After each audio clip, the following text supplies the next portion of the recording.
দেশ ছেড়ে পালিয়েছে দুই মোস্ট ওয়ান্টেড। যেভাবে ভারতীয় সীমান্ত দিয়ে পালালো হাদিকে গুলি করা দুজন। হাদিকে গুলির ঘটনায় গোপন তথ্য ফাঁস করে দিল মোটরসাইকেল মালিক হান্নান, যার নির্দেশে হাদিকে হত্যা চেষ্টা। অবশেষে হাদির উপর হামলার অর্থ যোগানদাতাকে গ্রেফতার করেছে র্যাব। চাঞ্চল্যকর তথ্য ফাঁস, ফেঁসে যাচ্ছে বিএনপি জামায়াত। এতক্ষণ শুনছিলেন সংবাদ শিরোনাম, এখন থাকছে বিস্তারিত। ইনকিলাব মঞ্চের মুখপাত্র শরীফ ওসমান হাদিকে গুলি করে হত্যা চেষ্টার ঘটনায় আরও তিনজনকে সন্দেহ করছে ঢাকা মহানগর গোয়েন্দা পুলিশ। ওই তিনজন সাপোর্টিং টিমে ছিল। এখনও পরিচয় নিশ্চিত না হলেও তাদের শনাক্ত করার চেষ্টার কথা জানিয়েছে ডিবি। হাদিকে গুলির ঘটনার সিসিটিভি ফুটেজ দেখে সাপোর্টিং টিমের ৩ সন্ত্রাসীর গতিবিধি সন্দেহজনক মনে হয়েছে বলে জানিয়েছে ডিবি। হাদি যখন রিকশাযোগে বিজয়নগর রোডে আসেন, তখন ঘটনাস্থলে একজন মোবাইল ফোনে কথা বলছিল আর অন্যজন পাইচারি করছিল। এর কিছুক্ষণ পরই হাদিকে গুলি করে পালিয়ে যায় সন্ত্রাসী ফয়সাল। ওই সময় মোটরসাইকেলের চালকের আসনে ছিল আলমগীর। পুলিশ জানায় দুই সন্ত্রাসীকে গ্রেপ্তার করার জন্য ডিবি ও র্যাবের ৬টি টিম ঢাকাসহ সারা দেশে অভিযান চালাচ্ছে। রাতে ঝিনাইদহের শৈলকুপায় র্যাবের একটি টিম অভিযান চালিয়েও ফয়সালকে পায়নি। এছাড়া নড়াইলে ডিবির একটি টিম অভিযান চালালেও সন্ত্রাসীদের কোনো হদিশ পায়নি। নিবিড় নজরদারিতে থাকার তথ্য জানানোর পরও আইনশৃঙ্খলা রক্ষাকারী বাহিনীগুলোর সদস্যদের চোখে যেন ধুলো দিয়ে দেশ ছেড়ে পালালো ইনকিলাব মঞ্চের মুখপাত্র শরীফ ওসমান হাদি। হত্যা চেষ্টায় জড়িত প্রধান দুই সন্দেহভাজন। ধরতে $250 কোটি পুরস্কার ঘোষণা।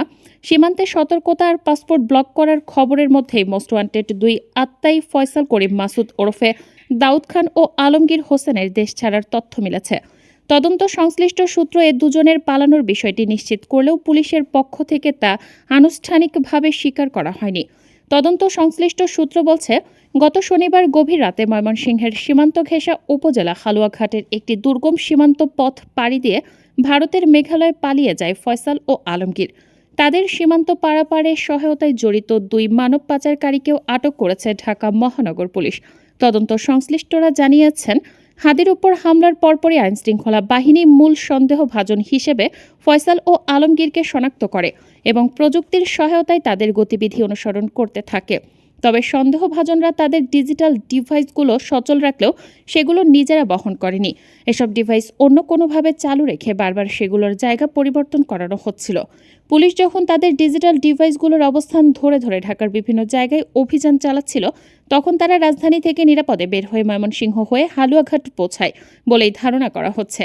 এর আগে হাদিকে গুলি করার পরই তারা পল্টনের কালভার্ট রোড থেকে মোটরসাইকেল নিয়ে নয়াপল্টন হয়ে শাহবাগ, বাংলা মোটর কারওয়ান বাজার, ফার্মগেট হয়ে আগারগাঁও এলাকা দিয়ে মিরপুরে পৌঁছায়।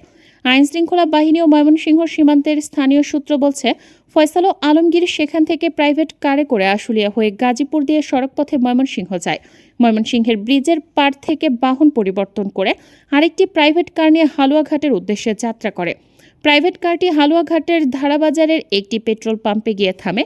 সেখান থেকে 3 জন যুবক এসে তাদের দুজনকে মোটরসাইকেলে তুলে নিয়ে হালুয়াঘাটের ভুটিয়াপাড়ায় নিয়ে যায়। রাত 2:30 পর্যন্ত থেকে ভুটিয়াপাড়া সীমান্ত পাড়ি দিয়ে তারা ভারতের মেঘালয় রাজ্যের পশ্চিম গারো পাহাড় জেলার একটি পৌরসভা এলাকার তুরায় পৌঁছায়। গতকাল পর্যন্ত তারা সেখানেই ছিল বলে জানা গেছে। ইনকিলাব মঞ্চের মুখপাত্র শরীফ ওসমান হাদিকে হত্যা চেষ্টার ঘটনায় মূল সন্দেহভাজন ফয়সাল করিম মাসুদের স্ত্রী শ্যালক ও এক বান্ধবীকে আটক করেছে র্যাব। গতকাল তাদের ঢাকা ও নারায়ণগঞ্জ থেকে আটক করা হয়। এই 3 জন হল ফয়সালের স্ত্রী সামিয়া, শ্যালক শিপু ও বান্ধবী মারিয়া। বিষয়টি নিশ্চিত করেছেন র্যাবের আইন ও গণমাধ্যম শাখার পরিচালক wing commander MZM Intekhab Chowdhury. এ নিয়ে মোট গ্রেপ্তার সংখ্যা দাঁড়ালো 6 জনে। গ্রেপ্তারকৃতদের কাছ থেকে অভিযুক্ত ফয়সাল করিম মাসুদ ওরফে দাউদ খানের সই করা বিপুল সংখ্যক চেক বই এবং ইলেকট্রনিক ডিভাইস জব্দ করা হয়েছে। এদিকে ওসমান হাদিকে হত্যা চেষ্টায় ব্যবহৃত মোটর সাইকেলের মালিক মোহাম্মদ আব্দুল হান্নানকে জিজ্ঞাসাবাদের জন্য 3 দিনের রিমান্ড মঞ্জুর করেছেন আদালত। শুনানি চলাকালে আসামি হান্নান স্বীকার করেছেন বাইকটি তার, তবে তিনি বাইকটি শোরুমে বিক্রি করেছিলেন। শুনানি এক পর্যায়ে কথা বলতে আদালতের অনুমতি চান হান্নান। আদালত অনুমতি দিলে তিনি বলেন, আমি এ হুন্ডাটি মিরপুর মাজার রোড থেকে কিনেছিলাম। তবে হাতে সমস্যা হওয়ায় পরিবার থেকে বাইক চালাতে নিষেধ করেছিল। এজন্য বাসায় বাইকটি পড়েছিল। পড়ে থাকলে বাইকটি নষ্ট হয়ে যাবে ভেবে একটি শোরুমে বিক্রি করি এবং আমি নাম চেঞ্জ করে দেব বলেছিলাম। কিন্তু তারা 2 মাস আগে কল দিয়েছিল, কিন্তু অসুস্থ থাকায় মালিকানা পরিবর্তন করার জন্য যেতে পারিনি। আমাকে গ্রেপ্তার করার পর র্যাবকে বলেছিলাম শোরুমে নিয়ে চলেন, তাহলে সবকিছু বেরিয়ে আসবে, কিন্তু তারা নিয়ে যায়নি। থানায় এসেও বলেছিলাম শোরুমে নিয়ে যেতে, তদন্ত করেন, সব বেরিয়ে যাবে। গত বছর 5 আগস্ট শেখ হাসিনার পতনের পর কার্যক্রম নিষিদ্ধ আওয়ামী লীগ ও নিষিদ্ধ ছাত্রলীগের বহু নেতাকর্মী গ্রেফতার হন, জেলে যান। জুলাই আন্দোলনে ছাত্র জনতার ওপর নিষ্ঠুর হামলা, নির্যাতন ও হত্যার অভিযোগে বেশিরভাগ মামলা হয় গ্রেপ্তার ব্যক্তিদের বিরুদ্ধে। এছাড়া রাষ্ট্রের বিরুদ্ধে উস্কানি, ষড়যন্ত্র, নাশকতা সহ অন্যান্য ফৌজদারি অপরাধেও তাদের বিরুদ্ধে মামলা হয়, কিন্তু গ্রেপ্তার বেশিরভাগ আসামি এরই মধ্যে জামিনে বেরিয়ে গেছেন। পুলিশ সদর দপ্তর সূত্রে প্রাপ্ত তথ্যে দেখা যায়, ফ্যাসিস্ট হাসিনার সহযোগী হিসেবে সারা দেশ থেকে যাদের গ্রেপ্তার করা হয়েছিল তাদের মধ্যে 70 ভাগ আসামি এরই মধ্যে জামিন পেয়ে গেছে। এই সংখ্যা জেলা পর্যায়ে প্রায় 90 ভাগ। যা আরও ভয়ঙ্কর খবর, শেখ হাসিনার ক্ষমতা দীর্ঘায়িত করতে যেসব অপরাধী রাজনৈতিক লেবাসে দেশের মানুষের উপর হত্যা নিপীড়ন চালিয়েছে, তাদের এমন ঢালাও জামিনের ঘটনাকে অত্যন্ত উদ্বেগজনক বিষয় হিসেবে দেখছেন জুলাই আন্দোলনে যুক্তরা।